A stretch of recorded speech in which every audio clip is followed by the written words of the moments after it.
una cátedra de estudio que poco se da. Los afrocolombianos han sido una de las poblaciones o etnias de Colombia que afrontan no solo el flagelo de la violencia, sino también la discriminación de raza y género. Las instituciones educativas son lugares de encuentro intercultural y diversidad étnica. En algunos casos se presenta la discriminación que la raza negra ha tenido que soportar por miles de años. A pesar de las distintas campañas televisivas, la proclamación de leyes y decretos, pero también se hace evidente que a pesar de esto, las instituciones no ejecutan muchas de las mismas. Tal es el caso de la Cátedra de Estudio Afrocolombiana, que es de carácter obligatorio. Se deja de impartir. Por tal motivo, la necesidad de efectuar estrategias de inclusión en las mismas, para fortalecer, entre otras cosas, mitigar la discriminación. Para ello, se debe establecer la Cátedra de Estudio Afrocolombiana en las instituciones educativas, que de acuerdo a la Ley 70 de 1993 y el Decreto 1222 de 1998, es obligatoria en el área de ciencias sociales y en todos los establecimientos educativos estatales y privados que ofrezcan los niveles de preescolar, básica y media. No solo para empezar a cumplir las normas, sino para que los estudiantes alcancen a identificar la importancia de esta raza en Colombia, así como las inclemencias de los españoles en la época colonial con los mismos.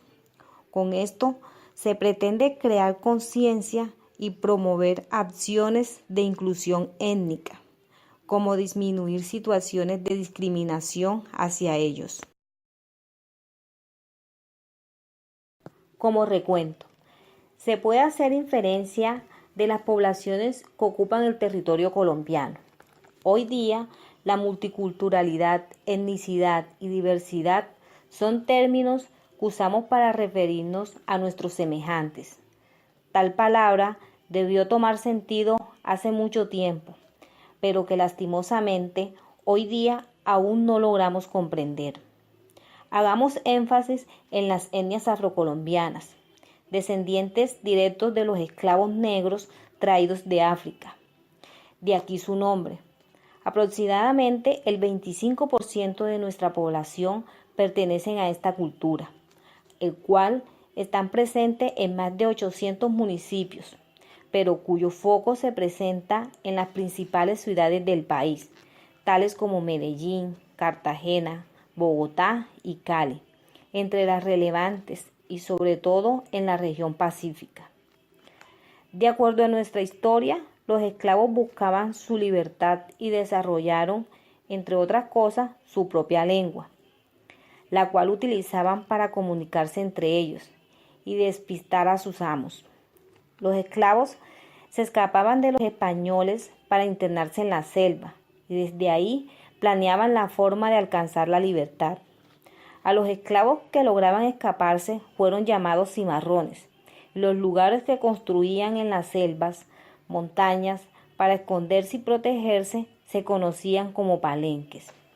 Lo cierto es que después de mucho tiempo lograron ser reconocidos como personas y aunque tuvieron que seguir luchando para ser iguales a los demás, hoy día se han proclamado leyes que defienden y propician sus arraigos culturales. Una justificación. Se hace indispensable retomar la importancia de la cultura afrocolombiana, haciendo referencia a las diferentes manifestaciones que estos seres hacen de la misma. Es así como podemos encontrar literatura que menciona lo mágico de sus bailes, cantos, prácticas religiosas que en muchas ocasiones fueron como burla de las festividades religiosas de los blancos en la época de la colonia.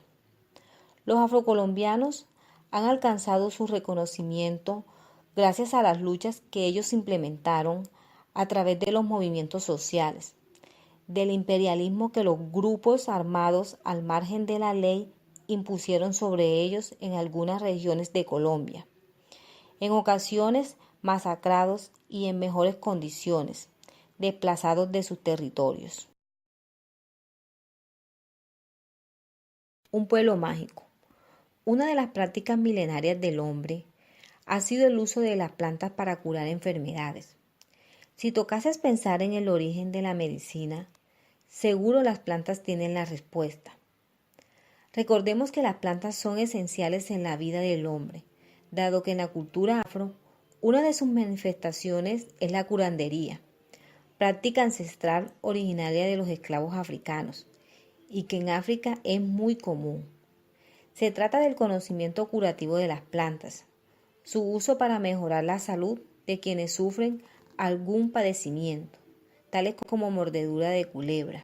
Las personas que querían ser curanderos debían hacer un juramento en un río, en el cual se comprometían a no utilizar estos conocimientos para hacer el mal. Del río salía una cosa, y que tal cosa, como mula arrebatada al que jura y lo lleva al río adentro, que es muy grande, y si jura mal, se queda allá, y si jura bien, lo vuelve a la orilla. Esto según Restrepo 1999. Dando a entender que las personas que se dedican a la curandería deben ser iniciados mediante un ritual en el cual un ser magnífico los analiza buscando que sus prácticas sean para el bien y no para causar daño a nadie. Aunque hoy día esto haya bajado su intensidad, que podemos encontrar en estas comunidades afrocolombianas a personas que se dedican a esto, pero dichos conocimientos se adquieren como legado de las manifestaciones orales y pasa de una generación a otra como herencia familiar. Otra de las manifestaciones culturales que causa curiosidad y que en la cultura afrocolombiana al parecer es tradicional es la forma como promueven la vida y el cuidado de la naturaleza, haciendo un vínculo directo entre un ser nacido y un árbol. Al nacer, el ombligo del niño afrocolombiano es enterrado en un lugar específico y en ese mismo lugar se siembra un árbol. A medida que va creciendo el niño, se le va informando del acontecimiento y se le exige que sea cuidador del árbol con el que fue vinculado. Esto según Salazar 2016. Se hace evidente la forma como las costumbres culturales de los afrocolombianos tienen en cuenta la naturaleza y su protección. Dentro de las prácticas curativas también se tiene conocimiento de la brujería, que dentro de los rituales de los esclavos involucraban a demonios para que castigaran a los blancos que los maltrataban, así como el uso de hierbas hirientes o con cualidades venenosas o alucinógenas que usaban en contra de aquellos amos crueles. Hoy día, la práctica de la brujería es común en las comunidades afrocolombianas, sin saber si se trata de infundir temor o en verdad funciona. Cultura prevalente. Hoy día podemos encontrarnos grupos musicales con mucho éxito a nivel nacional e internacional, gracias a que sus estilos musicales mantienen la influencia de su región, de su cultura afrocolombiana. Tal es el caso de Choquitao y Herencia de Timbiqui, para mencionar las más significativas. Aunque son pocos los ritmos colombianos que no tienen influencias de la cultura afrocolombiana.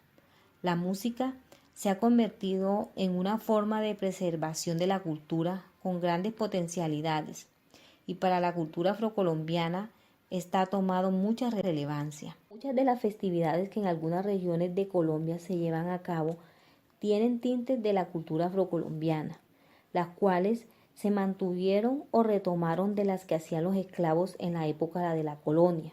En el día que los amos le daban libre, los esclavos acostumbraban a realizar rituales a manera de burla hacia los blancos. Con el tiempo, estos rituales fueron convirtiéndose en tradición. Es así como encontramos los carnavales que anteceden a la Cuaresma católica. Un ejemplo de esto es Carnaval de Barranquilla. Es una fusión de lo profano con lo sagrado, caracterizado por los llamativos disfraces y coloridos vestuarios. La advocación de la Virgen del Carmen Quibdó Se celebra mediante procesiones terrestres y acuáticas y fiestas. Como reflexión, espero que hayan logrado entender la importancia de la cultura afrocolombiana y de sus manifestaciones culturales.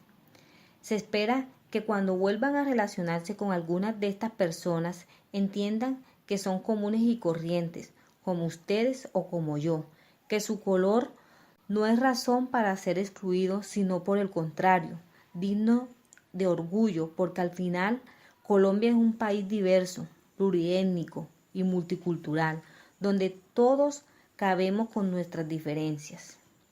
Muchas gracias.